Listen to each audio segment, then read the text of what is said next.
parábola das bodas.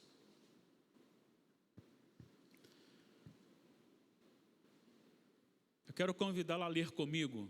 Eu lerei no microfone por causa da transmissão e você, por favor, leia em voz audível comigo esta parábola para você ter uma maior interação, maior participação. Mateus 22, 1 a 14, as bodas, a parábola das bodas. Leamos. De novo entrou Jesus a falar por parábolas, dizendo: o reino dos céus é semelhante a um rei que celebrou as bodas de seu filho. Então enviou os seus servos a chamar os convidados para as bodas, mas estes não quiseram vir. Enviou ainda outros servos com esta ordem: dizei aos convidados: eis que já preparei o meu banquete, os meus bois e cevados já foram abatidos e tudo está pronto, vinde para as bodas. Eles, porém, não se importaram e se foram, um para o seu campo, outro para o seu negócio. E os outros, agarrando os servos, os maltrataram e mataram. O rei ficou irado e, enviando as suas tropas, exterminou aqueles assassinos e lhes incendiou a cidade. Então disse aos seus servos: está pronta a festa, mas os convidados não eram dignos. Ide, pois, para as encruzilhadas dos caminhos e convidai para as bodas a quantos encontrardes. E saindo aqueles servos pelas estradas, reuniram todos os que encontraram, maus e bons. E a sala do banquete ficou repleta de convidados. Entrando, porém, o rei para ver os que estavam à mesa, notou ali um homem que não trazia veste nupcial e perguntou-lhe: amigo, como entraste aqui sem veste nupcial? E ele emudeceu. Então ordenou o rei aos serventes: amarrai-o de pés e mãos e lançai-o para fora nas trevas. Ali haverá choro e ranger de dentes, porque muitos são chamados, mas poucos escolhidos. Nós já oramos ao Senhor e desejamos que o Espírito Santo nos edifique, nos aplique esta palavra, nos faça compreendê-la. Hoje o nosso tema é incluídos pela graça. É muito bom você receber convites para participar de festas. E isso me joga um pouquinho num tempo mais atrás. A maioria aqui vai se lembrar disso, a minoria não vai se lembrar, mas principalmente as festas de casamento no interior, quando você tinha mesas e mesas fartas para comer, e ainda você tinha aquele bate-papo agradável com uma multidão de pessoas, principalmente em casamentos. E os casamentos eram oferecidos almoço para todas as pessoas que fossem. E aquilo era uma festa deliciosa, não só pelo paladar da comida, mas pela comunhão que ali a gente experimentava. E a gente se sentia honrado quando alguém convidava a gente para participar. Ser lembrado é muito bom. Ser lembrado é muito bom. Quando nós olhamos para o texto, nós vemos aqui então o início do versículo 33, dizendo: atentai, ou melhor, perdão, versículo 1, também no 33 fala de parábola, mas no primeiro do 22 diz: de novo entrou Jesus a falar por parábolas. Parábola era a maneira de Jesus tornar muito simples, numa maneira de expressar sobre o reino de Deus, para que o povo entendesse numa linguagem do povo. Mas não era só para isto. A questão de contar parábolas também tem um cumprimento profético que está em Isaías capítulo 6. Normalmente, nós estudamos o capítulo 6 de Isaías, lembrando, na morte do rei Uzias, eu vi o Senhor assentado no alto e sublime trono, viu a glória de Deus, aí tudo encheu o templo, e aí vai por diante, até que ele é caído, jogado no chão, e ele é levantado, purifica os seus lábios, e ele diz assim, o Deus fala com ele, quem irá por mim? Aí ele diz, eis-me aqui, envia-me a mim, e paramos ali. Normalmente nós paramos ali, mas o restante do capítulo diz que o Senhor fala para ele, você pregará e as pessoas não lhe ouvirão, não se converterão, não entenderão a pregação. Depois disso, quando os discípulos, preocupados e por não entenderem algumas coisas sobre parábolas, em Mateus capítulo 13, eles perguntam, depois da parábola do semeador, aí vem a explicação da parábola, a parábola do semeador, e nessa explicação, e antes da explicação, Jesus fala qual a razão, a finalidade, uma das finalidades para ele falar sobre o reino de Deus através de parábolas. E aí então os discípulos perguntam no versículo 10, então se aproximaram os discípulos e lhe perguntaram, por que eles falam em parábolas? E Jesus responde, porque a vós outros é dado conhecer os mistérios do reino dos céus, mas àqueles não lhes é isso concedido. Então, a finalidade das parábolas é para esclarecimento dos eleitos e confusão dos não eleitos. Está aqui, Jesus está dizendo. E ele continua dizendo o seguinte, pois ao que tem se lhe dará, e terá em abundância, versículo 12, mas ao que não tem, até o que tem lhe será tirado. Por isso lhes falo por parábolas, porque vendo não veem, e ouvindo não ouvem, nem entendem, de sorte que neles se cumpre a profecia de Isaías. Ouvireis com os ouvidos, e de nenhum modo entendereis. Vereis com os olhos, e de nenhum modo percebereis. Porque o coração deste povo está endurecido, de mau grado, ouviram com os ouvidos e fecharam os olhos, para não ceder, que vejam com os olhos, ouçam com os ouvidos, entendam com o coração e se convertam e sejam por mim curados. Isso aqui está em Isaías 6, 9 e 10. E aí ele fala, bem-aventurados, porém, os vossos olhos, porque veem, e os vossos ouvidos, porque ouvem. Pois em verdade vos digo que muitos profetas e justos desejaram ver o que vedes e não viram, e ouvir o que ouvis e não ouviram. Ele está falando justamente da revelação de quem é Jesus. Quem é Jesus? E esta questão é relacionada à rejeição dos judeus.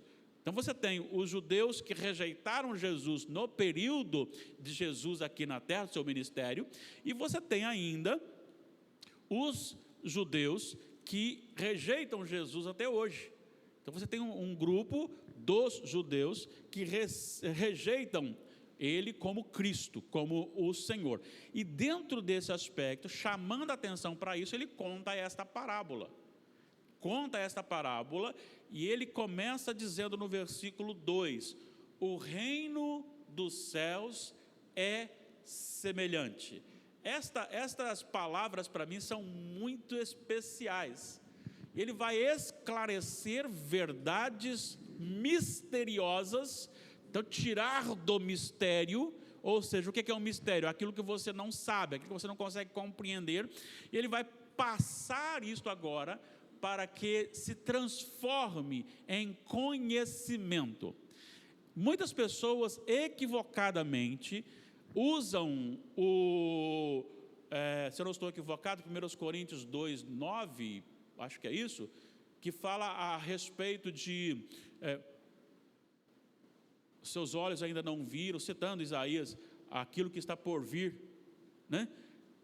Mas na verdade ali não está dizendo disso, está dizendo de Jesus, nem olhos viram, nem ouvidos ouviram, e aí você pensa nisso como se fosse a revelação do céu, mas não é a revelação do céu, porque no versículo 10 ele diz assim, mas o Espírito nolo revelou, Então, ele está dizendo o seguinte: aqueles que viveram antes, o profeta Isaías disse, nem olhos viram, nem ouvidos ouviram o que o Senhor tem preparado. O que ele tem preparado? Jesus. E agora o Espírito revela Jesus como o enviado, como Filho de Deus. Mas muitos judeus não creram. Então ele vai dizer que o reino dos céus é semelhante, vai contar agora uma parábola daquele que vai revelar o reino dos céus. Então ele diz do rei que celebrou o casamento do seu filho, as bodas do seu filho. Ele faz aí uma lista de convites, mas aquelas pessoas não aceitam o convite. Mas ele reforça, ele diz de novo, olha, chegou agora, está na hora, a festa está pronta, e aquele povo não só não aceita, como sai cada um para os seus afazeres, eles saem para os seus afazeres, e alguns ainda pegam os mensageiros, batem nos mensageiros e matam os mensageiros. Neste momento, nos é falado por Jesus, no versículo 7, que o Senhor, ou o rei, ficou irado e enviou tropas e exterminou aqueles assassinos e lhes incendiou a cidade, porque eles haviam matado os mensageiros. Há um juízo aqui pronunciado nesta parábola. E ele continua dizendo que ele pega agora, tudo está preparado, o churrasco está pronto, a bebida está pronta, a mesa está posta, mas os convidados negaram, não vieram. Então ele diz agora, mandou outros mensageiros para que vão às encruzilhadas dos caminhos e chamem a todos que encontrarem. E diz o texto que a casa fica cheia. E quando a casa está cheia, chega o rei. E o rei chega olhando, de repente encontra um que não está vestido com as vestiduras próprias para o casamento, e ele faz uma pergunta que está aí no versículo 12: amigo, como entraste aqui sem veste nupcial? E aquele não respondeu nada. Aí vem outro juízo: peguem, amarrem pés e mãos, lancem fora, e ali haverá choro e ranger de dentes. O que nós temos nessa parábola? Primeiro, quem é o rei? Deus. Quem é o filho que está casando? Jesus. Quem são os mensageiros que saíram primeiro para comunicar ou levar o convite? Os profetas. E esses profetas não só levaram o convite, mas eles também foram apedrejados, foram mortos, perseguidos e mortos. E agora ele resolve de novo mandar outros mensageiros. E agora esses mensageiros vão, e aqueles que ouvem a mensagem não estão ligando, vão para outros locais. Ele então chama e busca as outras pessoas. Quem são esses convidados? Primeiro, são os judeus. Agora, como que podemos provar isto? Se nós olharmos Romanos capítulo 11, veremos que a salvação vem primeiro para os judeus. Se nós olharmos capítulo 3, vai dizer que de forma humana, os judeus têm o privilégio, porque a salvação veio primeiro para os judeus. Se nós olharmos João capítulo 1, versículo 11 e 12, vai dizer, ele veio para os seus, mas os seus não o receberam. Aí diz, versículo 12, mas a todos que o receberam, deles o poder de serem feitos filhos de Deus. Então, esses primeiros convidados são os judeus, e Jesus está falando diretamente a eles, dizendo que eles rejeitaram a salvação. Por isso, por terem rejeitado a salvação, agora há uma inclusão dos não-judeus, de todos os gentios, que são aqueles das encruzilhadas dos caminhos, em que os profetas, e no caso agora os discípulos, vão iniciando no trabalho da igreja, que é continuado em nós, de buscar e de ajuntar essas pessoas para o reino de Deus. Eu quero destacar aqui algumas lições para a nossa vida, para que a gente possa pensar junto aqui. Primeiro, é visível aqui a ligação entre casamento e reino de Deus, salvação. Por que é visível a ligação? É porque ele usa o exemplo do casamento para falar da salvação. Tanto é que ele conta a parábola e diz das bodas do cordeiro, ele diz das bodas do filho, o pai que vai fazer uma festa de casamento. A Bíblia está repleta de trechos falando sobre Jesus, o noivo, e a igreja, a noiva. Então há uma lição aqui trazida para o relacionamento familiar que está diretamente ligado com a questão da salvação. E quando você observa o casamento fazendo isso, uma ligação com a salvação, torna-se uma maneira mais fácil de você entender.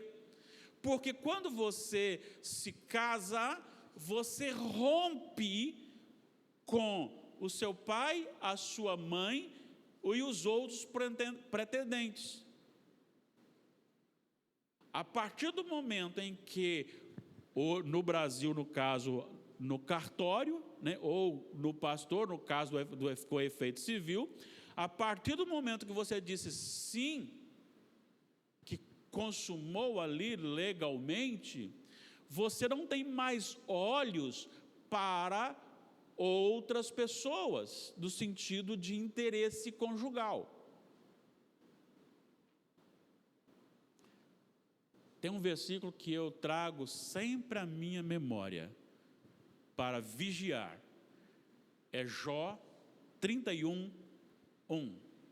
Eu não sei se vocês sabem qual é este versículo, mas eu carrego este versículo sempre no meu coração e sempre saio com ele à memória. Jó 31:1. Fiz uma aliança com os meus olhos. Como, pois, os fixaria numa donzela? Ele está falando após o casamento. Assim também não pode haver nenhum relacionamento da igreja com alguém mais que não seja Jesus. Então, por isso ele usa essa parábola e fala justamente da família, do relacionamento familiar. Mas eu não posso também deixar aqui passar a respeito dessa rejeição dos judeus. Inclusive, se você buscar aí na internet, você verá há uma expectativa da reconstrução, né, de um novo templo em Jerusalém como cumprimento, e eles esperam ainda o Messias. Eles esperam o Messias. E ouvindo alguém, uma judia, ela dizendo que a interpretação de Isaías 53 deles é diferente, não é a nossa interpretação. Então, tudo que você viu em Isaías 53, você viu na vida de Jesus, eles negam que era a vida de Jesus. Agora, é muito difícil realmente você valorizar os de casa. O próprio Jesus disse isso. Ele disse que o profeta, ele não tem voz, a não ser nos de sua família, nos de sua casa. E isso aqui é tão verdade que muitas pessoas citam uma fala: olha, o fulano falou isso, isso e isso. E nós estamos assim, de certa forma, uma linguajar nossa, né, cansados de falar isso na igreja. Só que quem fala do meio não tem tanta autoridade do que alguém que é mais famoso e de fora. Então isso é muito comum acontecer, e os judeus rejeitaram a Jesus. Olha só o que o apóstolo Paulo fala em Romanos, capítulo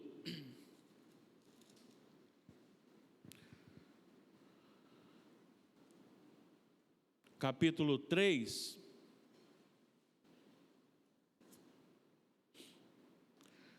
versículo 1. Qual é, pois, a vantagem do judeu? Ou qual a utilidade da circuncisão? Ele diz, muita. Muita, sobre todos os aspectos, principalmente porque aos judeus foram confiados os oráculos de Deus. E é uma coisa interessante, porque esta questão dos oráculos de Deus, ou da revelação de Deus, eu gosto de frisar isso, porque não é uma questão relacionada a escolher entre as nações uma nação mas é escolher entre as nações um casal, que a partir deste casal é feito uma nação de Deus para revelar às outras nações. Revelar-se às outras nações. E ele então cria, agora ele movimenta, pega Abrão, pega Sara, e desses dois ele cria uma nação para si, faz uma nação para si, mas ele tira isso de uma nação perversa, idólatra, e nesta nação ele se dá a conhecer como o único Deus. Israel ficou conhecido, não era só porque Israel saía contando isso, mas é porque Israel presenciou ou experimentou esse agir, e através dessa experiência do agir de um Deus só, todas as outras nações entenderam que este Deus de Israel era mais poderoso do que todos os deuses das outras nações. Uma citação disso está no livro de Josué. Quando eles enviaram lá os dois espias, e eles chegam, eles são recebidos por Raabe, e Raabe diz para eles o seguinte: olha, o povo de Jericó está, vamos usar uma palavra nossa, né? Com as pernas tremendo de medo, porque tem ouvido o que o Senhor de Israel, o Deus dos exércitos, tem feito aí antes de chegar a gente. Então, Deus se revelou a este povo, e deste povo fez nascer o Messias.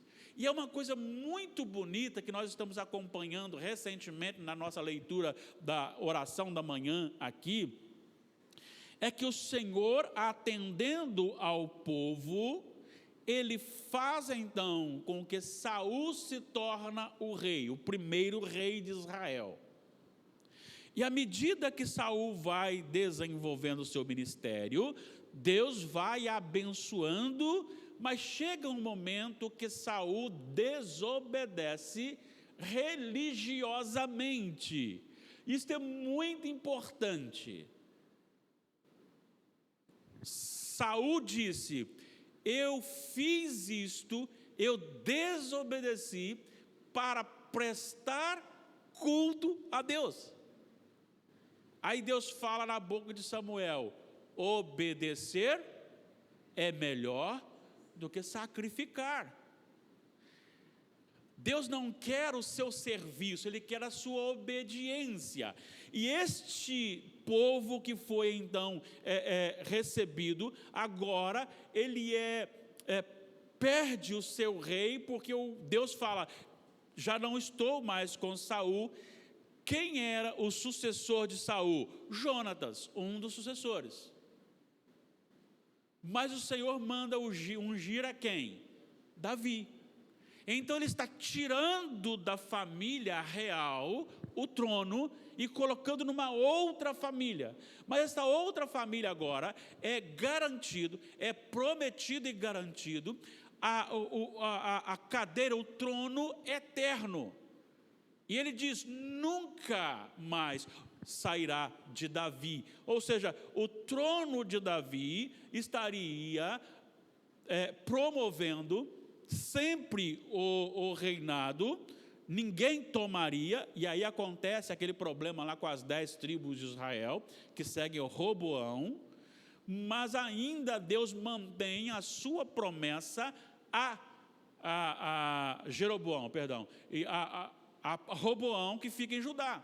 Deixa então 2,5 tribos com Roboão, filho de Salomão.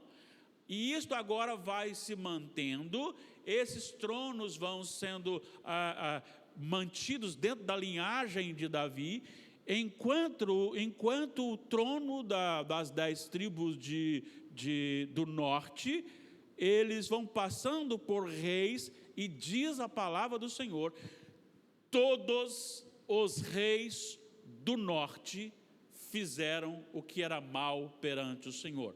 No trono do reino de Judá, de vez em quando Deus levantava um rei segundo o coração dele. E deste trono de Judá, na promessa de Davi, é que nasce Jesus.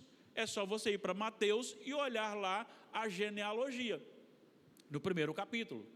Você verá ali o agir de Deus, cumprindo o que prometeu. Ainda assim, tendo este povo privilégios, não receberam a Jesus como Messias. É justamente o que nós estamos aqui no capítulo 22 de Mateus, dizendo que eles não aceitaram o convite, mataram os profetas. Agora, veja bem, há juízo para aqueles que rejeitam. Versículo 7, o rei ficou irado. Isto representa e aponta para juízos que são aplicados sobre as nações, sobre o próprio povo de Deus, quando este está contrário à vontade de Deus, e são juízos específicos, em tempos específicos e locais específicos, apontando para o juízo final. E que não poupará os judeus, independentemente de serem aqui o povo de Deus. Mas Paulo fala sobre isso em Romanos 9. Olha só o que ele diz em Romanos 9. O Espírito Santo vai iluminando, vai lembrando de texto e vai trazendo, né? Ele diz assim: digo a verdade em Cristo, não minto, testemunhando comigo no Espírito Santo a minha própria consciência, tenho grande tristeza e incessante dor no coração, porque eu mesmo desejaria ser maldito, anátema, separado de Cristo por amor de meus irmãos, meus compatriotas segundo a carne. São israelitas, pertence-lhes a adoção e também a glória, as alianças, a legislação, o culto e as promessas. Deles são os patriarcas e também deles descende o Cristo, segundo a carne, o qual é sobre todos Deus bendito para todos sempre. Amém. E não pensemos que a palavra de Deus haja falhado, porque nem todos os de Israel são de fato israelitas. Nem todos os de Israel são de fato israelitas. Versículo 7, nem por serem descendentes de Abraão são todos seus filhos, mas em Isaque será chamada a tua descendência.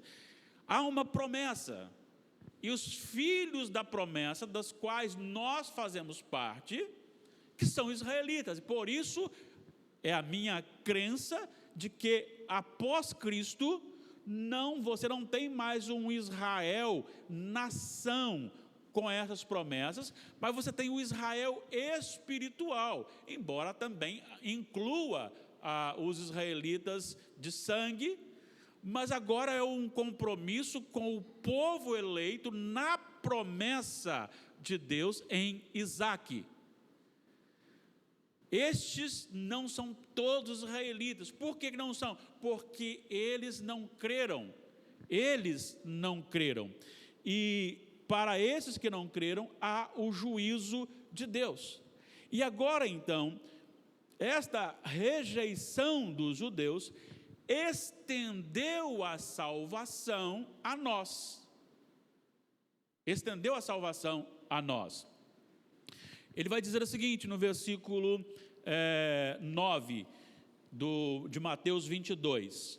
e depois para as encruzilhadas dos caminhos, e convidai para as bodas a quantos encontrardes. Agora, uma coisa que me chama a atenção, olha só o versículo 10. E saindo aqueles servos pelas estradas, reuniram todos que encontraram, maus e bons.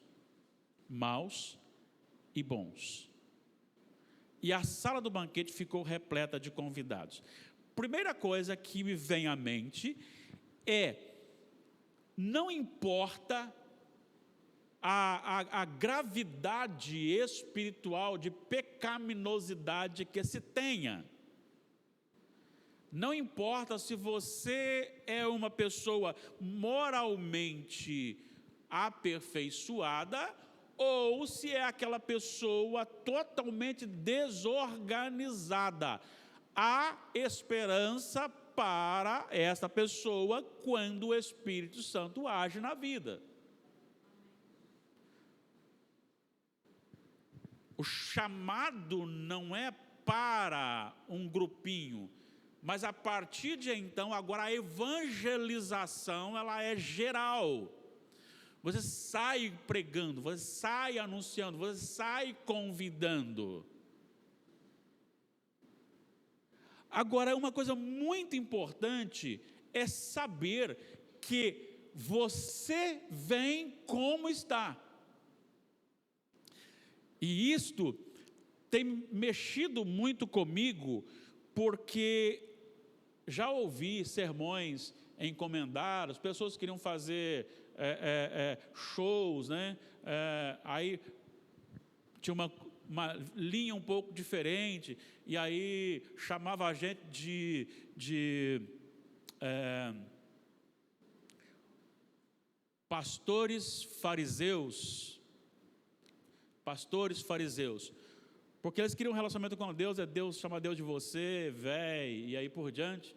Então quando ele falava, rapaz, não faz isso não, aí eles achavam que eu era fariseu porque estava muito legal, muito na lei, aquela coisa toda, né? E aí faziam alguns sermões encomendados, dizendo o seguinte: Jesus se misturava com os pecadores. Tá, mas Jesus se misturava com os pecadores, não na prática do pecado deles, com a linguajar. Jesus era convidado e ele acolhia os pecadores que iam a ele. Podiam ser adúlteros, podiam ser corruptos, quem fosse a ele, ele recebia. E isto é muito sério. Você abraçaria uma pessoa que está totalmente suja e que quer um abraço seu estando você de banho tomado? Jesus abraçaria. Às vezes, imagine estar na igreja aqui e de repente chegam aqui pessoas entregues às trevas, mal vestidas, bem mal vestidas. O que você faria com elas? Vai em casa, troca de roupa, depois você... Não, entra, sente-se perto de mim, vem, vou compartilhar a palavra do Senhor com você. É isso que Jesus faria. Fazia e faria. Mas não é a questão de ele ir lá e se misturar e ir para o bar onde estava tomando cerveja, ir para o forró onde estava dançando. Não era isso. O pecador chamava ele, vamos jantar lá em casa? Ele ia.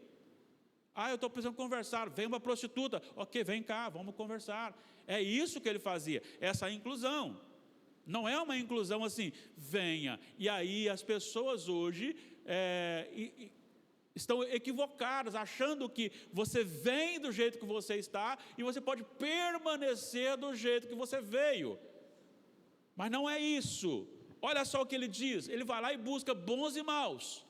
Busca todos. E quando aquele rei chega na casa, ele vai ver um que está com uma vestimenta diferente. Ele não está com a vestimenta do cordeiro. E ele não tem misericórdia com esse moço. E aqui Jesus aponta para o lado espiritual, porque ele não diz assim, lançai-o lá para fora. Ele diz, lançai-o nas trevas, ali haverá choro e ranger de dentes. Esse choro e ranger de dentes, ele está falando do tormento, da tormenta, ou do tormento, do sofrimento eterno. Então a parábola aqui, ela não tem nada com isso aqui, tem a ver com isso aqui para a eternidade. Então, certamente, o juízo aplicado lá naqueles judeus que rejeitaram, tem pontos positivos, inclusive no ano 70 depois de Cristo, fizeram em Jerusalém uma derrubada, mas aponta para o juízo eterno.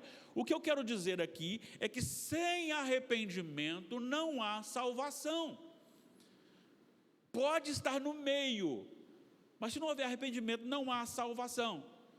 E eu quero mostrar apenas 2 versículos para que a gente possa caminhar para o fechamento, porque essa para mim é a base. Primeiro, a necessidade de continuar convidando as pessoas, mas também a necessidade de se pregar arrependimento. Apocalipse, capítulo 7, por gentileza. 7,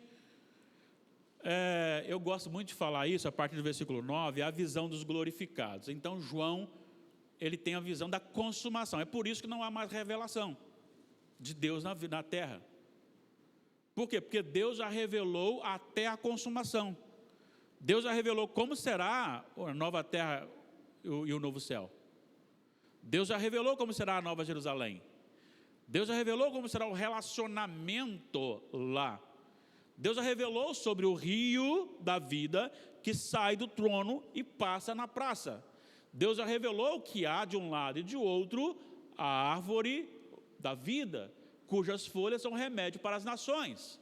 Deus já revelou que Ele habitará com o seu povo. Então está revelado. Eu não preciso de novas revelações de Deus, porque Ele já me deu o suficiente. E quando João vê aqui os glorificados, ele me viu lá, porque ele viu a consumação. Mas no versículo 14, o ancião chega para ele e fala assim, quem são esses que estão aqui, tal, essa multidão, bababá, no versículo 13, né? Quem são esses que se vestem de vestiduras brancas? Quem são e de onde vieram? Respondi-lhe, versículo 14, meu senhor, tu o sabes. Ele então me disse, são esses os que vêm da grande tribulação, lavaram suas vestiduras e as alvejaram no sangue do Cordeiro. Então, a grande bênção é, você vem como você está, mas o sangue de Cristo purifica a sua alma, o seu coração, purifica. Você precisa vestir as vestes do Cordeiro ou do noivo. Você tem que estar vestido de acordo com o noivo. Você tem que ser identificado com aquele que participa. A veste nupcial aqui era a identificação que não era intruso. Então, se eu sou crente e não tenho esta característica de Cristo na vida, se eu não tenho o caráter de Cristo na minha vida, se eu não sou identificado, e aí não é só de expressões, é o jeito que eu falo, é o jeito que eu olho, é o jeito que eu ouço, é o jeito que eu trabalho e é o jeito que eu me visto. Eu fico assim, triste porque vejo muitas crentes querendo imitar tanto a pessoas famosas. Não tem nada a ver, não tem nada a ver. Mas por que manter uma identidade com alguém que não teme a Jesus? Por que querer se parecer com um roqueiro que fala contra Deus, que está cheio de promulgação ou de proclamação à sensualidade ou ao uso de drogas e álcool e tudo mais? Por que eu quero me parecer com alguém desta forma, usando brincos, usando tatuagens iguais, usando isso, aquilo outro igual, para ficar parecendo? Então faz o seguinte, manda fazer uma capa de couro de carneiro, faz uma cinta e vai comer mel silvestre e gafanhoto para se parecer com João Batista, pelo menos, com Elias. Pelo menos está parecendo com alguém que teme a Deus, certo? Mas hoje aqui nós temos que parecer com Jesus. Então nós temos que saber o seguinte: é claro, eu não preciso me vestir como Jesus vestiu, aquele manto, né? Não, ele vestia aquilo porque era daquele tempo, da cultura, mas eu preciso me vestir de uma forma em que o meu corpo não seja sensual. Eu preciso ter a minha mente cheia do que é da palavra de Deus. As pessoas precisam olhar para mim e dizer: ali vai um filho de Deus, ali vai alguém que se parece com Jesus. Porque senão, se eu não me pareço com Jesus, no último dia, ele vai falar assim: o que você está fazendo aqui? Então, seu lugar não é aqui, seu lugar é lá no lago que arde com fogo e enxofre, onde há choro e ranger de dentes. Aqui é necessário ser lavado. Claro que está falando do caráter, mas o caráter reflete do todo. Ser lavado no sangue do Cordeiro. Agora, olha só 22, Apocalipse 22, 14 também. Olha só o que diz: bem-aventurados aqueles que lavam as suas vestiduras no sangue do Cordeiro, para que lhes assista o direito à árvore da vida e entrem na cidade pelas portas. Parece até que esse homem eu que estou conjecturando, tá? Não está no texto não. Parece que ligando esse versículo lá, parece que ele entrou por fora. Parece que ele não entrou no convite, porque ele quis as bodas, mas ele não quis a vestimenta. Tem muito crente querendo as bênçãos de Deus e não querendo Deus. Tem muitos crentes que querem Jesus, não, eu quero as coisas de Jesus, mas eu não quero compromisso com Jesus. É muito comum você ver por aí pessoas que estão buscando o nome de Deus e na prática da sensualidade, na prática do sexo livre, na prática da bebedeira, embriagando-se com maledicência, falando mal de todo mundo, comprando e não pagando. Então a sua vestimenta não é nupcial. Então está chamando a santificação, ao processo de nos parecermos com Jesus. Porque se formos achados sem a vestidura, nós seremos então lançados para fora. É necessário estar parecido, em conformidade com o noivo. Então, se o noivo estabeleceu um tipo de vida, eu preciso estar vestido com esse tipo de vida. O apóstolo Paulo tinha tanto isso na vida que ele chegou a dizer em Gálatas 2:20: já não sou mais eu quem vive, Cristo vive em mim. Em Antioquia foram os cristãos, o quê? Pela primeira vez chamados? Cristãos. Em Antioquia foram os discípulos pela primeira vez chamados cristãos. O que significa cristão? Oi? Cristo pequeno. O que é um Cristo pequeno? É aquele que é tão parecido com Jesus Cristo que você olha e fala assim: a miniatura de Jesus Cristo. Lembro-me que em 2003, na minha formatura, Damares, eu e o William estavam lá em Belo Horizonte, nós estávamos mexendo com algumas coisas, e eu fui pegar algumas coisas para sair, para vir embora, e acho que a Damares nem estava junto, ou se estava, não lembro, e a dona Grácia, não é Graça, é Grácia mesmo, que era a dona da casa onde a gente morava, ela olhou e falou assim: é seu filho, né? Sim. Ah, porque é a sua cara. Identificou-se. Porque tem o meu DNA nele. Tem o meu DNA nele. Quando nós somos salvos e então convidados para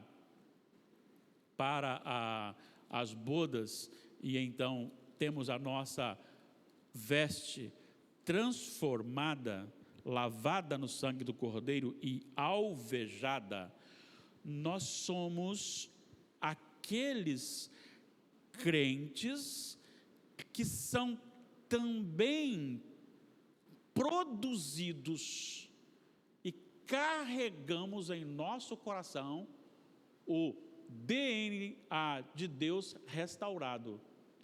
E olha só o que diz Pedro, 1 de Pedro 2, para a gente fechar: despojando-vos, versículo 1, despojando-vos, portanto, de toda maldade, dolo, de hipocrisias, invejas e de toda sorte de maledicências, desejai ardentemente como crianças recém-nascidos genuíno leite espiritual, para que por ele vos seja dado crescimento para a salvação, se é que tendes experiência de que o Senhor é bondoso, chegando-vos para ele a pedra que vive, rejeitada assim pelos homens, mas para com Deus eleita e preciosa. Ele está tratando aqui de algo que foi colocado na nossa vida e, como crianças, nós somos alimentados por este alimento espiritual, por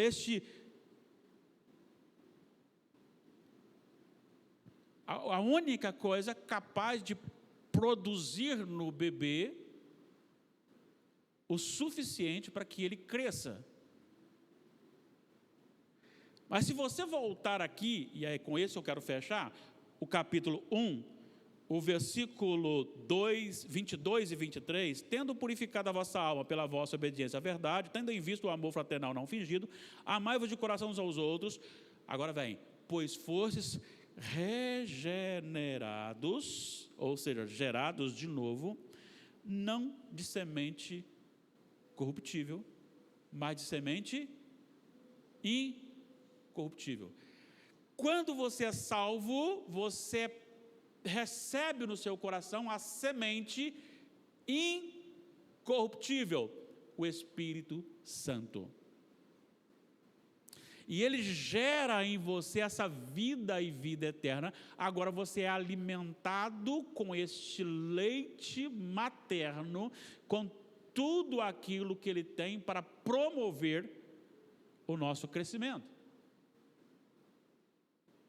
Então nós fomos chamados para ser do Senhor, precisamos carregar as características de Jesus na nossa vida, e não é cabelo grande, barba grande e com um manto, é com toda a nossa vida, vivendo intensamente para o Senhor.